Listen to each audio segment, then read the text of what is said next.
Welcome, I keep looking and wondering, okay, why is everybody like staring at me? Anyway, welcome everybody. This is the moment we've been waiting for. We have been waiting patiently for the weekend to come, and it is finally upon us. But you know what is more important? It is time for what?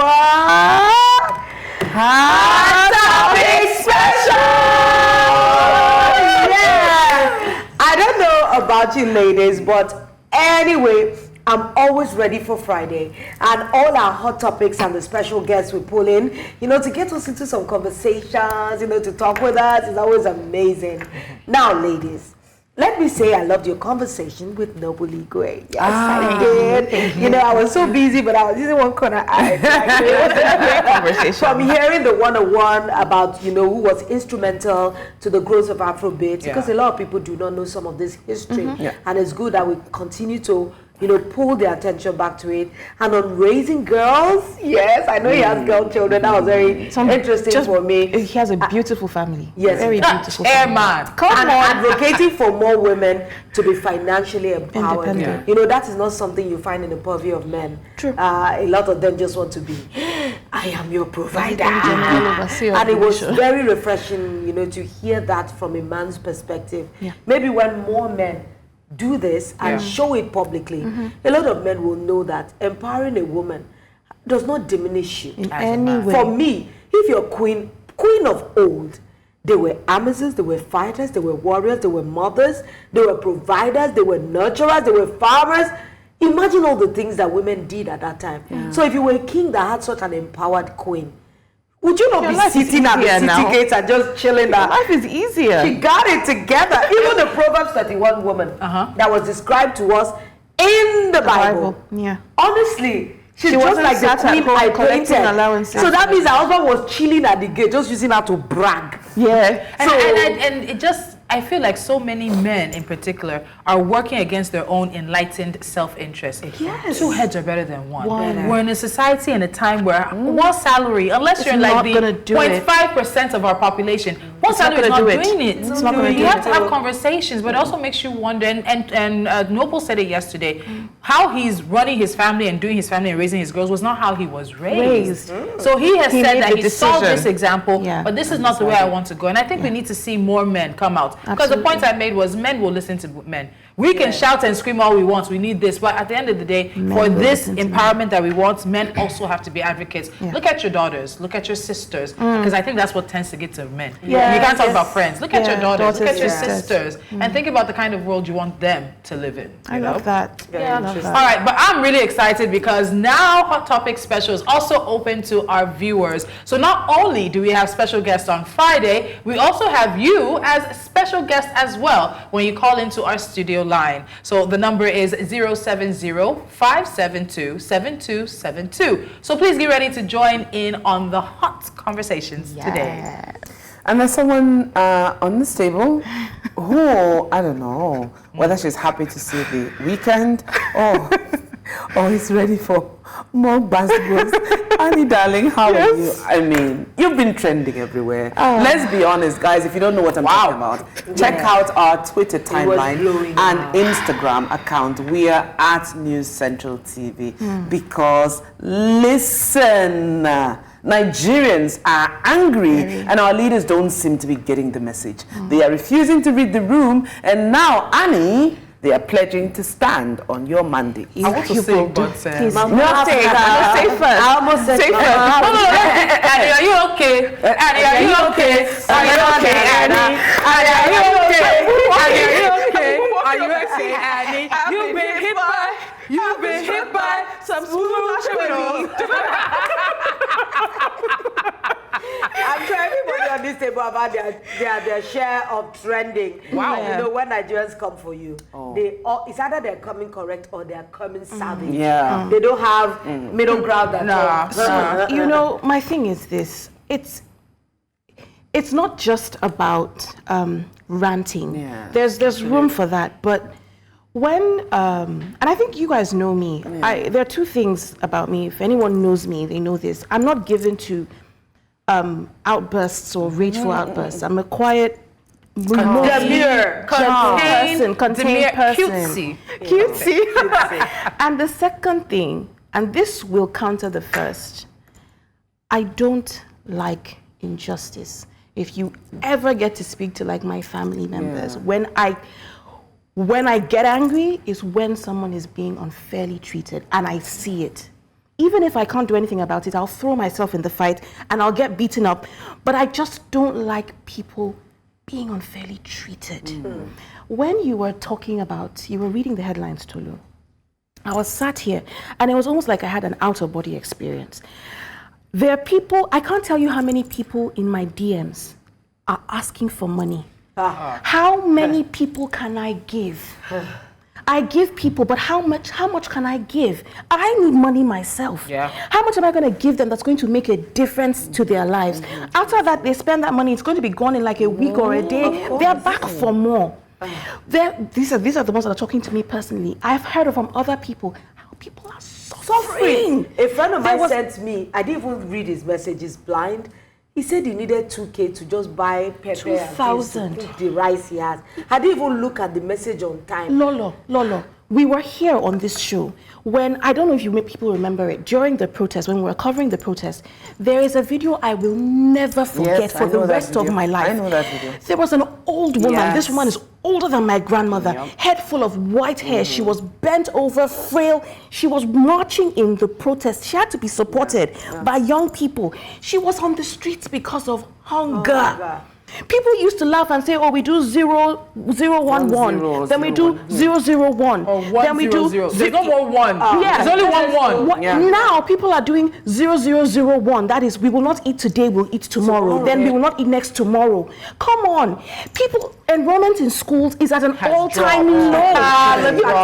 Let's be honest. For your parents, I remember when I was in secondary school, people that couldn't come to school because of fees, they were like 2 or 3. It was an anomaly. Now you have 40% of the school, 60% of the school not even resuming. They didn't even enroll because their parents are saying, guys, I don't have the money. For parents to say that. The dates for postponements in schools have changed. Yes. Because people are not enrolling. People don't have this the is money. People's reality on a daily basis. But the other thing is, you missed that conversation we had yesterday because we talked about it and emphasizing again the 18.3 million that UNICEF says is the number that Nigeria has of out-of-school children. And I said, when you come in December or January and we do 2024's number, you can going to be well over 20 million. Not going to be hitting 20 million. Well over 20 I have million. 4 children and I'm a single mom. I have 2 in secondary school, both of them in exit classes. My youngest is in GSS3. My next youngest is in SS3. I will not lie to you. Their school fees added like 200%. It's everywhere. Today, in all my glory, I have not even completely paid their school fees. And I was privileged to, at least my partner saw the least stress. Some parents could afford to pay only 200K. And you know, my children are in boarding school. That means each of them, I'm looking at $1 million square in my face. And you know, minus uni people. We talked about parents now choosing which child will go to school. Ladies, wait. Because Lola is like, you see, it's about to start again. But wait, because of this specific issue and how we know people are angry, they're hungry, they're tired, there's issues concerning even getting their kids to school and which kid will go to school. We had Catherine go out on the streets. And the reason we sent her out is earlier this week, we talked about the back and forth between the NNPCL and Dangote. Fuel prices fuel a lot of the cost of living that is here in Nigeria. Let's see what people told Catherine. Good morning. Welcome to Jasiri on the Streets. Thank you for joining us on the streets today as we go on the streets of Lagos to try and find out what Nigerians really think about the Dangote refinery and if there are any hopes of other refineries in Kaduna, in Port Harcourt, in Warri also to get them working. Also, let's go on the streets and find out how much are Nigerians buying fuel as we speak and whether it is the way forward to be buying fuel only directly from Dangote refinery. This is Jasiri on the Streets. I think it's really unfortunate that Dangote came in during Tinubu's time. I mean, if he had finished his refinery during Buhari's tenure, we would not be having all these stories and all this plenty. They don't want to give me fuel, they don't want to give me this and that. They would have settled him, he would have sold his fuel, continued his monopoly like he always does, and we would not be here seeing him on TV2 market days. Our politicians are not helping issues. They are not helping matters.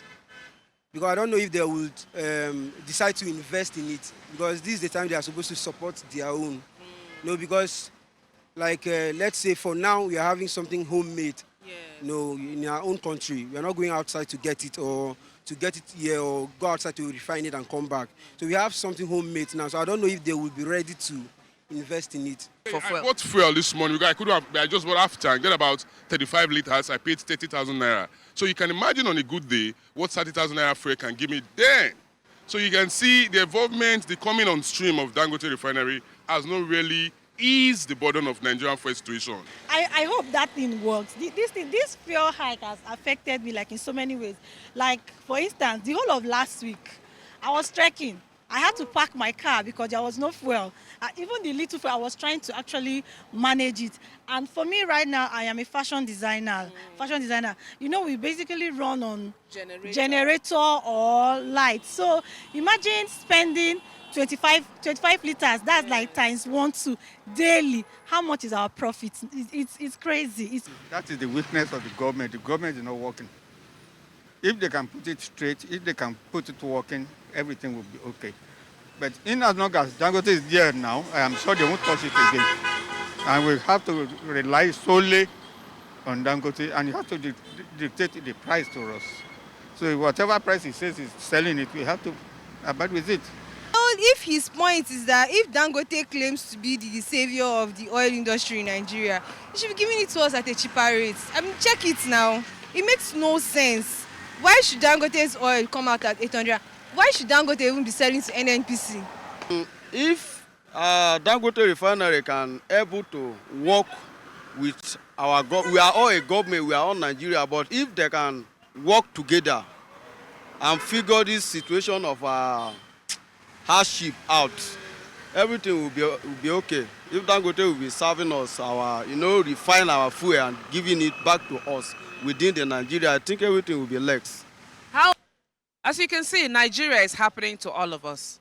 I'm at this woman's place that she's selling corn, and she also is passing through her challenges. The most important question on the minds of Nigerians is that will things ever go back to normal? My name is Catherine Obiang for Jasiri on the Streets. See, we might be coming to a neighborhood near you. Take a look at these faces. We'll just pop up in your neighborhood because we want to know how you feel about certain things happening. And Catherine, you were talking about the man who said there was a time he bought fuel at how much? 20 naira in 1974. I paused. Okay. 20. Honestly, 20 naira. He said the leadership of this country cannot feel the pulse of the nation. Do you know how I do at home now? Every time my children say there's no rice. And that's you. That is me that is working, that has more than one income. That also has public presence. But when you see people like me talk about it, people will be like, it can't be happening in your home. Okay, hold on. I wait. Today, please, we will not box on this table, but we need to take a quick time out because it is Hot Topic Special Friday, which means we have a guest who's coming in, and Catherine is going to ask our very standard question, which we also ask you. How are you? Come back and we'll see if we have an answer. You're watching Jasiri. Get ready to call and join the conversation on 0705 572 7272. Now to the matter at hand. Ladies and gentlemen, our guest today is a music composer, a fashion enthusiast, and a record label executive. Please give a warm welcome, Jasiri, welcome to Ife Macrock. Hey, good morning, Jasiri family. So good to be here. Yeah, I like the jiggle. It's the way you are romancing the intro. The entire ensemble is great.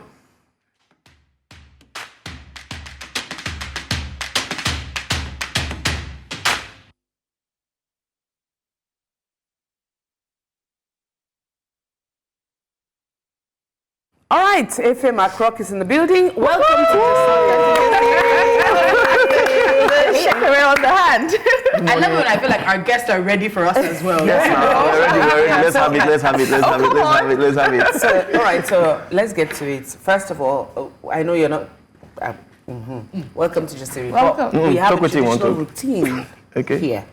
And it's my privilege to take your temperature, take your pulse, and ask you this very question. Please think about it before you answer. Efe, look me now. Efe, how are you? How are you really? I'm doing great. I said pause. It's not how are you, fine. No, seriously, how are you? I'm actually- With the whole Nigerian and everybody, how you did? Well, I'm great. I'm great. You know, there's a big difference between your location and your environment. Oh, hold on. What's the difference? That's a moment. What do you want to That's about it. but- expound on? But you want to located in which environment? Yeah, there's a difference between your location and your environment. yeah. I actually like that. So in my environment, That's I'm pretty actually doing great. I'm fine. I'm fine, yeah. In your location? We're buying a This is our location. Diplomacy. In very diplomatic. All right, so we've asked you how you felt. Catherine was on the streets speaking to Nigerians. I don't know, again, if our leaders are really reading the room. But I think we've gotten to a point where we need to go on and take on T-Pain. Did we tell you about T-Pain? Oh, yes. So apparently Nigerians are, our president's got a new name. Cool, fantastic name from the streets. And he has now been dubbed T-Pain. But there is a foreign T-Pain. Yeah, but he doesn't compare to ours. Stay with us. Yeah. Are you kidding? Do you want to compare T-Pain as sings music to our T-Pain? This one uses hardship to correct the nation. Wait, sorry. That T-Pain uses what? Music. Auto-tune. His voice. But have you ever heard his real voice? You guys don't sleep on T-Pain. Y'all need to stop. Like, don't disrespect T-Pain. Let's come back. That's my major. favorite. That's right. major. But so, Ife, people have said that our president's nickname is T-Pain because they feel the hardship and the pain of things under his administration. But you know, when we talk about the fact that Nigerians oftentimes we find a way to make light of very serious issues. Is this us again, finding comedy in a really bad thunderstorm, hurricane, climate change, global warming kind of situation? The truth is that no matter how we always speak about the problem, it's not about the discussion about the problem that solves it. You understand? So we would always find, that's why Nigerians were actually one of the most exciting set of people in the world globally. We would always find, I don't want to use comfort in pain, but that's actually what we do. We always look for how to survive. But isn't that part of the problem? No, isn't that part of the problem? Because here's the thing. It's fine to distract yourself sometimes. Yeah. Entertainment, there's a part of it that is escapism. We we use it to take ourselves away from the harsh realities. But like the ostrich that puts its head in the sand when there's trouble around, it doesn't make the trouble go away. And if the ostrich isn't careful, the trouble will clear its butt out the road while its head is buried under the ground. And I'm afraid that's what's happening with Nigeria. Our butts are being cleared out. You know, I'm going to keep it. No, but it has never been this bad before, but then it has always been happening. 10 years ago, 15 years ago, we always had something always icked us in each of the governments. Like something always pained us. Even when they took fuel to 22 naira at Occupy Nigeria 2012, we protested. I was at home, I lost a job. I was at home for 2 months. I think that we get to 1,000. So even when the ex-president came, you know, things changed. We still cried, we came out on the street, we protested. Now it's challenges is common to man. You understand? But what is the answer is how we react to it. And how we respond to it. That's why I said that the location and the environment thing. You understand? How we respond to this thing, because it's not just in Nigeria. It's everywhere. But my business is not with everywhere. Yeah. My business is with Nigeria. Exactly. You know, a lot of people would say because Nigerians never fought physically for their independence. They take it for granted. Because if they did, they would probably have understood what it is to stand for something really. Thank you. I think Nigerians sometimes we can be cowardly.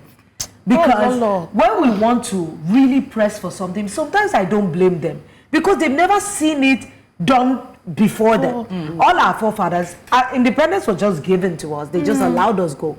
But that is why South Africans are violent in every way. They had to pay with their blood. They fought. Their people died. So any small thing like this, they are out there. Yes. But Nigerians seem to just assimilate pain expand and adapt. the frog in the hot water. They just keep adjusting their temperature until people totally to die. death. I have seen people that will say that even with the hardship, at least we are let still us just eating be eating egg. Nigerians will eat one egg at first. Egg Then don't when the hardship hits harder, they'll cut the egg into 2. When it hits harder, they'll cut it into 4. Yeah. They'll add water to their rice and make rice soup. Yeah, or they just go and start catching rats because at least rats are free. Let's be honest. No, let's be honest. What are you saying? Do you remember when eggs used to be the thing that you would substitute for when you couldn't afford meat? Because egg was like the meat of the poor man. Now, egg is the egg of the rich man. Yes, so let's be honest. Yeah. So yeah, people are going to start catching fowls, lizards, rats, mice. No, Please, It's okay. An egg is 200 naira, guys. One egg.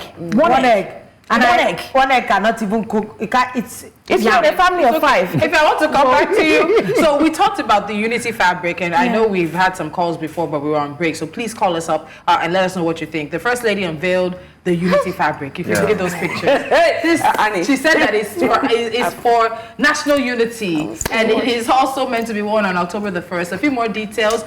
There was a national campaign supposedly that was announced in February. How many entrants do they have? 111. In a country of 200 million people, only 111 people entered. The young lady who won is, I think, a University of Ibadan student who got 25 million naira. And they're going to produce about 200 or something thousand pieces. And they also said it's going to be good for our textile industry and employment. Please tell us, what do you think about our First Lady's Unity fabric? So firstly, is she opening it for the public, for everybody to buy? We still have not heard the details as to how people will get the fabric. Okay. Well, I don't know. I think it's the timing of it that's my issue right now. You know, everything about Nigeria and Nigerians right now, it screams hunger, suffering. And you coming into this very sensitive period where everybody is really emotional and hungry, and then you're coming to give us cloths. Yeah. Hold that thought. We have Chris from Surulere joining us. Hold it. Chris, please, good morning. How are you?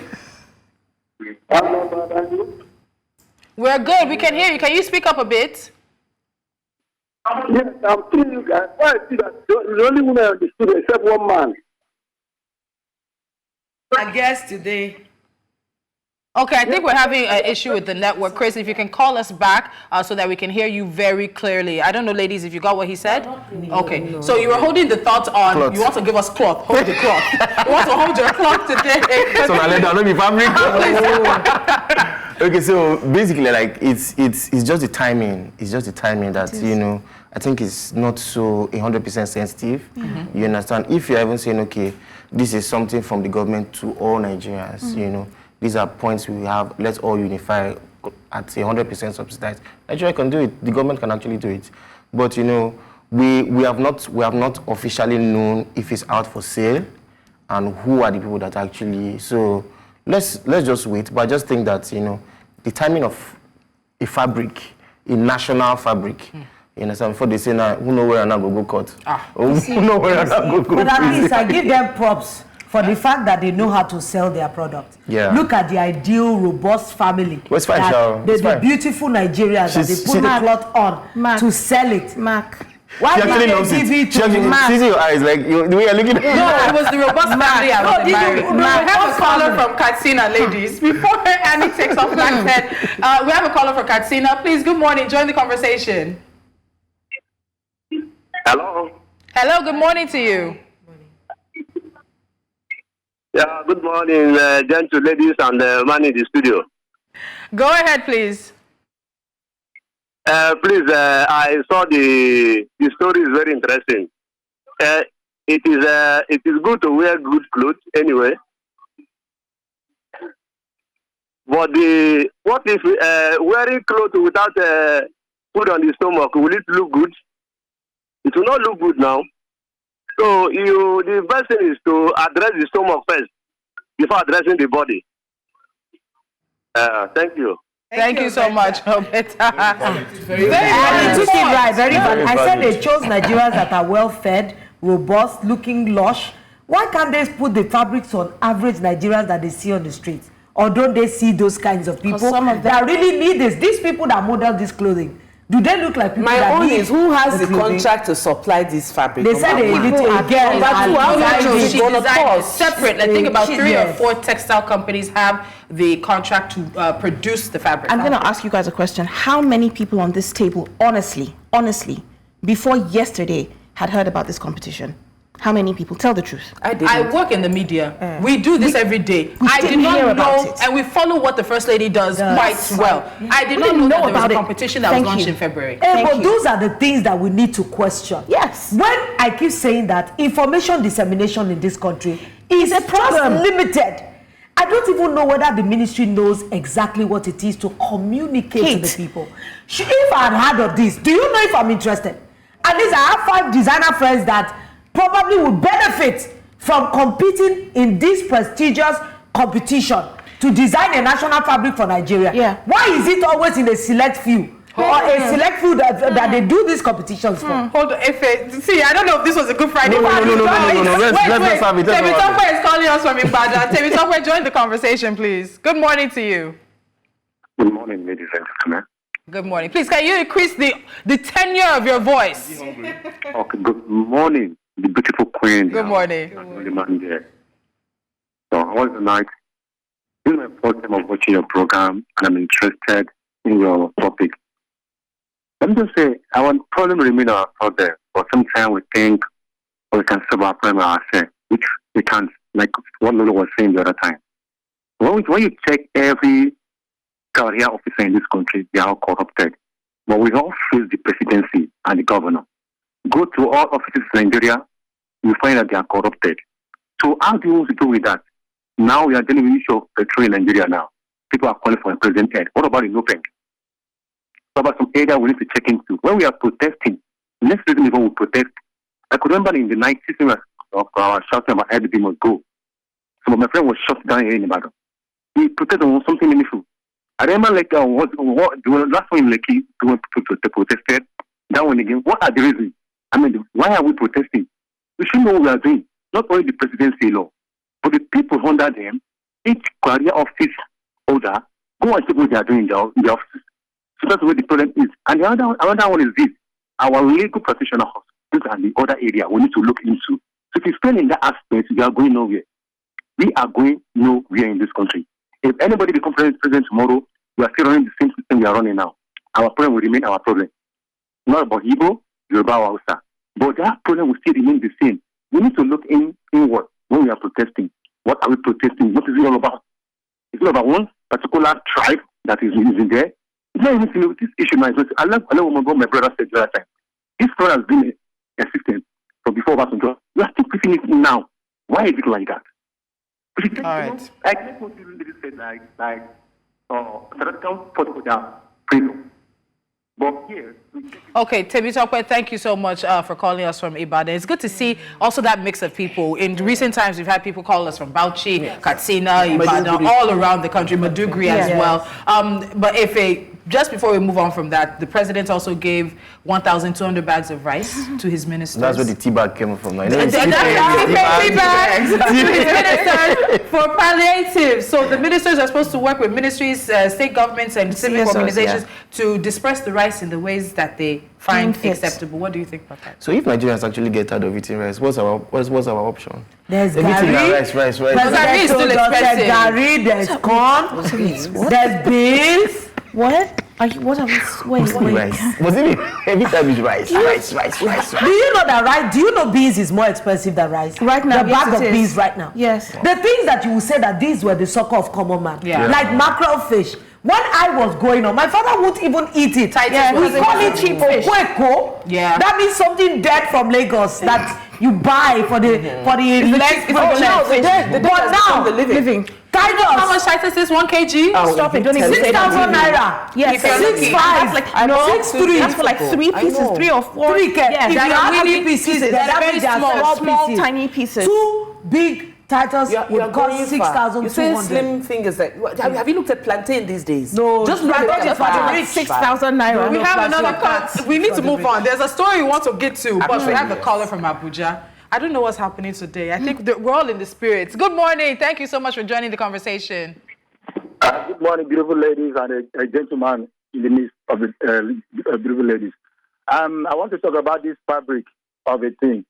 You know, the president, the husband, is distributing rice.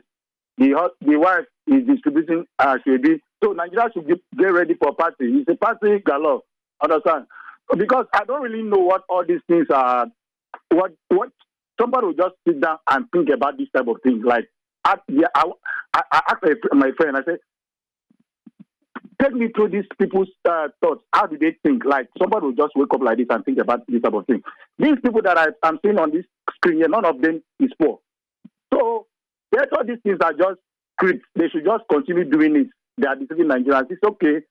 Just like I said before, the husband is distributing rice, the wife is distributing a shady. So, it's a party galore. Thank you.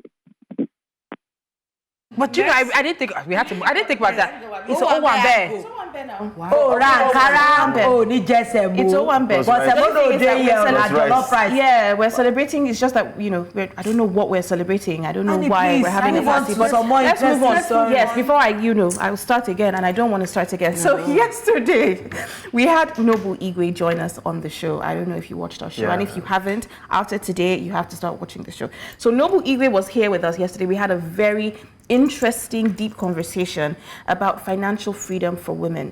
Something I'm super passionate about. All the women at this table, we're very passionate about women's empowerment, especially financially, because most of the problems that women face, it comes from it's an offshoot of us being financially disabled, financially dependent, financially illiterate. I'm going to say that. So I'd like to find out from you, Efe. There was a tweet I saw, and I think we just had to pull it. Let's pull it up before we ask the question, please. So Nana Latifa says, recently a man said to my face that he'd rather destroy his wife's means of income physically or spiritually instead of watching her earn more than him, and that is the reality of many men. She ends with saying, may we not end up with an insecure man. Okay, Efe. I want to get your thoughts. Okay, so basically, this is a direct reflection of that man's reality. You understand? Which portrays lack, which portrays want.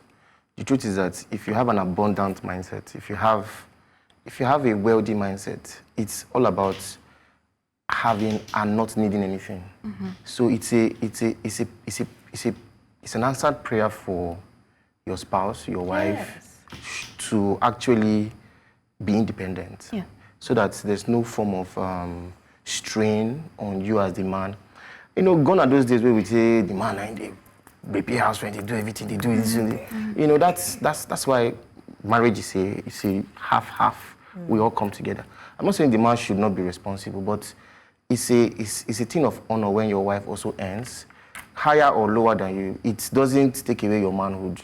It's just a reflection of what you have in your mind. But there are lots of men there are lots of men who don't think like that. We've had stories here, and I know situations, personally, that once the wife started earning more than the husband, all of a sudden he may stop paying certain things because she'll do it. And she'll do it because especially if you have kids, you have to take care of your children. Then all of a sudden, demands he wasn't making before, he'll start making them. So while she's facing work demands that are enabling her to work to earn more, all of a sudden he wants fresh food, or she can't come, she needs to come home before 7 or something. So you're not putting these structures in place that are making it difficult for her to continue at that level. Simply because you're scared of what her having more money will do. You know something, Tolu? There's I don't know if this is a question or a statement, maybe it's both and entwined in one, but it seems like the issue that men have with women earning more money or just earning money at all is, it's not that women become bad because they have money. I feel like men for the longest time have felt like they didn't need to bring anything other than their money to the table. Okay, they didn't have to bring... Just hold on. Okay. We have Hussaini from Benin City joining us. Hussaini,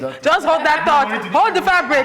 Money to the table. Hussaini, welcome to the show. Thank you so much for joining us. Hello, Hussaini, can you hear us? Yes, good morning. All right, good morning. Please go ahead. Okay, many thanks for the show.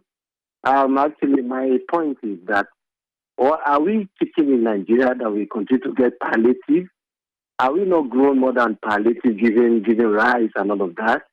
Come on, we need to grow as a country, as one of the biggest nations in the country, because palliative doesn't solve our problem. Because if you look at it,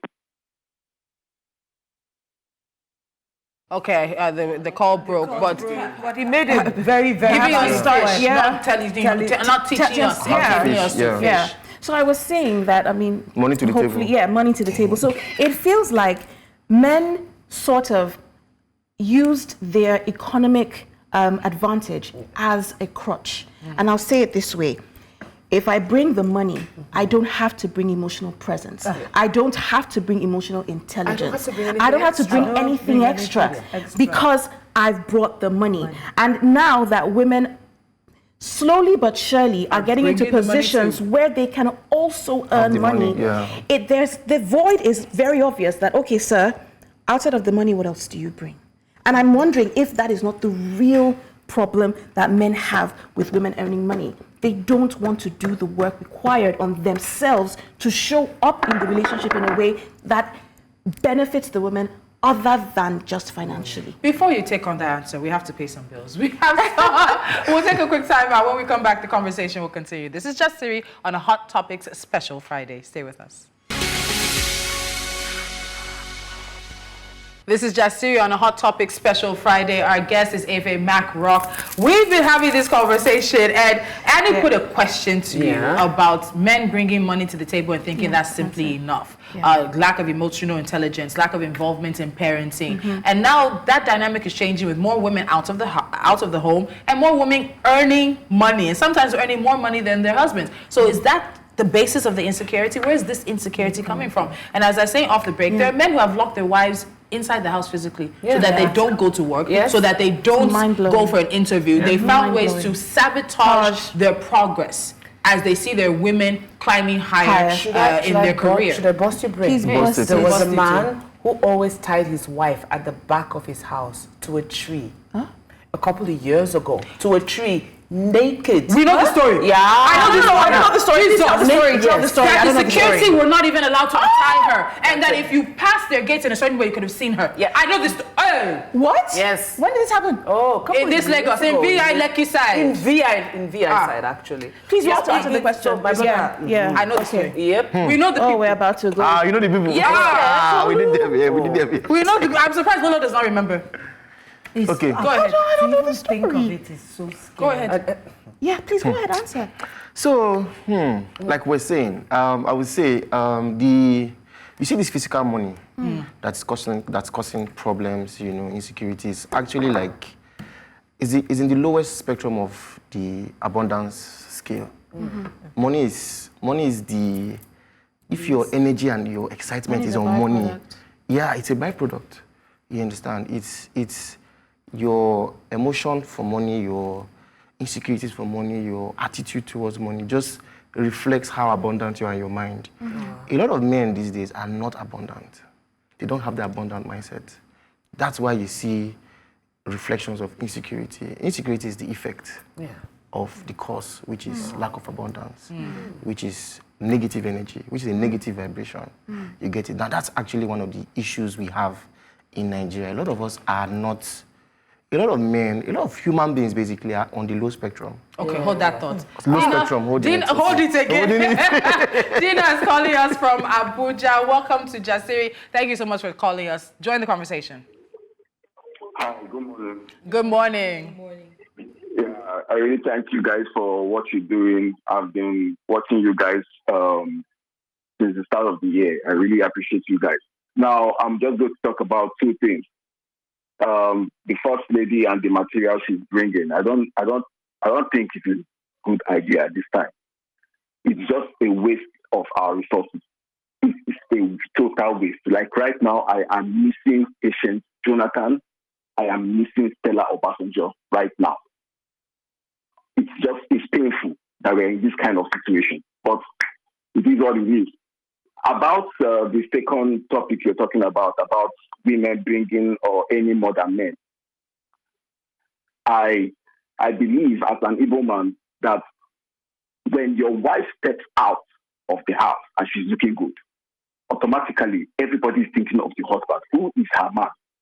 Even if she is earning more than you, their mind will go to her. That is how our culture is. That's how the Nigerian culture is right now. But I thank God and I appreciate every woman who stands up to do things for themselves. I give thumbs up to you everywhere in the world. Me as a guy, I don't like any woman looking up to me for anything. I will do what I will do for you, but I want to see you prosper. Rather than I want to support you. I want to see you do better. Because outside there, it will show that, yes, she gets guy where they actually get her back. It's as simple as that. So any man having the idea that, I can't be alive and see my woman do better than me. Omo, you go die on time, but that's just the real truth. You will die of heart. Dina, thank you so much. Honestly, spot on. You were holding a clock before we move on. And speaking of energy, let's, Yeah, so, still going to pick up something that Dina said just now. You see this idea of culture. The fact that a lie has been in existence for a long time doesn't still make it the truth.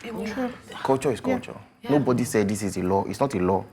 People just came up with assumptions. People came up with this is a way of life. As an Igbo woman, you need to come out, dress good. As an Hausa man, your wife should not do anything. These are just low vibrational states that, with the refined mindset, you just know that all these things are just empty walls, are just empty. There's nothing there. Yeah. The truth is that when you are coming into a relationship with somebody, are you fulfilling purpose? It's not about whether you come out and people are asking who is your man. It's your reality, your desired reality tied to somebody. You bring it. If you misuse electricity, to shock you, man or woman, whether you are man, that's the energy. It's a singular thing. You change your life, you change your mindset, and when you are coming into relationship with people, you find, okay, are we on the same vibrational level? Yeah. Are we on the same energy? Then that's where you will not hear things like, I'm any more than. There are some men that are not even really doing so well. Yeah. And the wife is but you know go ever know. You know go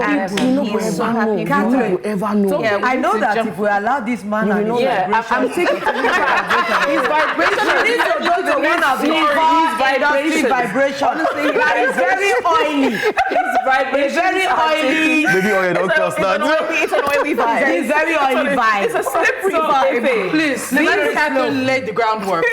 Your vibrations slip on through, Catherine. Nicely to our next story. Okay. I know you've definitely seen the news of what's going on with Sean Combs, aka Diddy. You're also a music producer. He's a producer, a record label executive, meaning you are more acquainted with the lifestyle of being a producer. So there have been rumors about Diddy for years, but his ex-girlfriend Cassie's lawsuit and the video that emerged of him assaulting her in the hallway of a hotel seem to have opened the floodgates. He's been charged with sex trafficking and racketeering. Prosecutors say they found 1,000 bottles of baby oil in his house. All the sexual allegations, lawsuits, everything. My brother, I was talking to a colleague of yours who is in the music industry. What do you make of this? So 1,000 bottles of baby oil. Let's hear your vibration. No.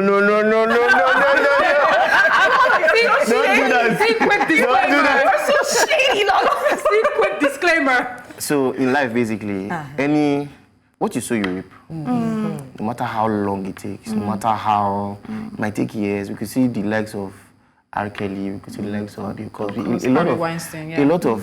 a lot of them. So I was having a conversation about this Diddy thing with my friend, and I'm like, bro, we have to be careful.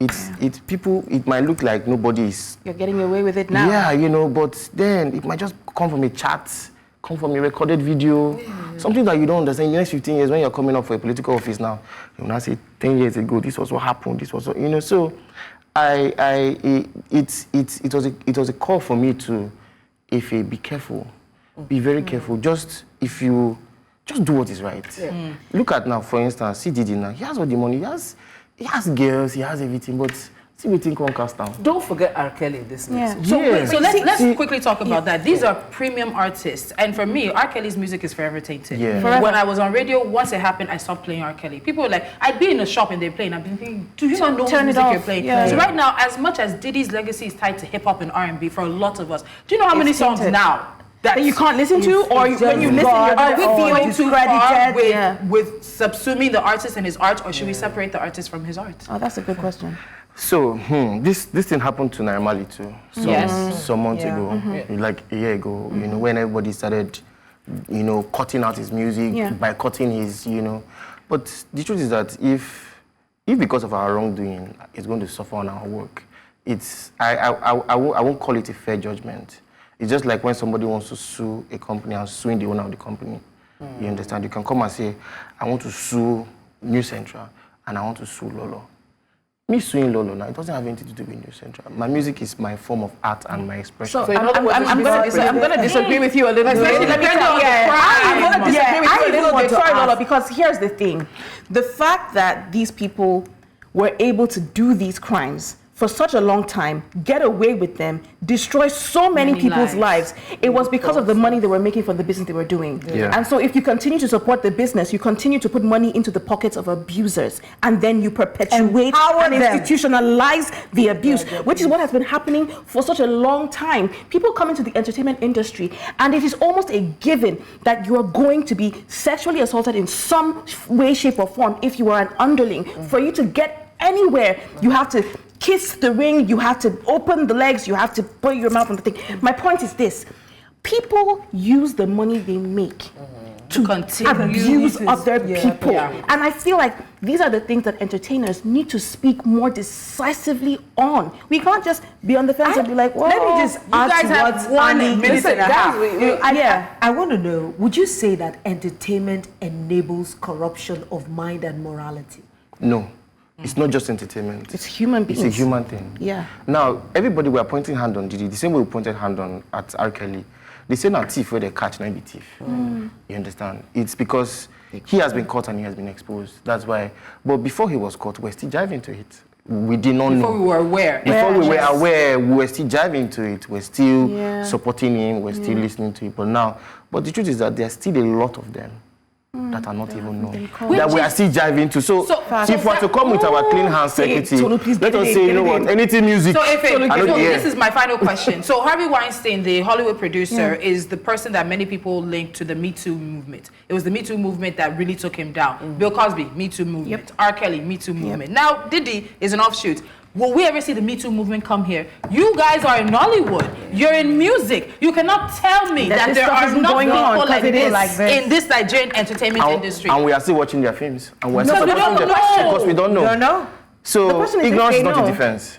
Will we ever see a point in time where we will see whistleblowers? Do you think we're getting there? Whistleblowers don't deal. They don't deal. Whistleblowers don't deal. Yes, but they are not supported. The whistleblowers are not there, but they're not supported. Even people have come out for this Diddy. And they were, people don't talk about Diddy. Okay. We will continue offset because we've entered a different vibration. We're going to continue the conversation. You're using my words. But I think it's been a very, very good week, and we will have to thank Efe Mac Rock for coming to the show and ending it in style, holding on to the clock.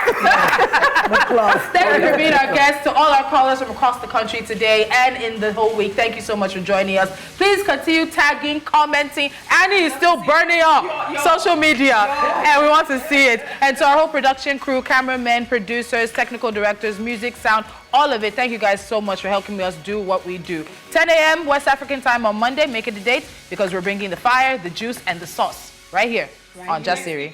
Bye.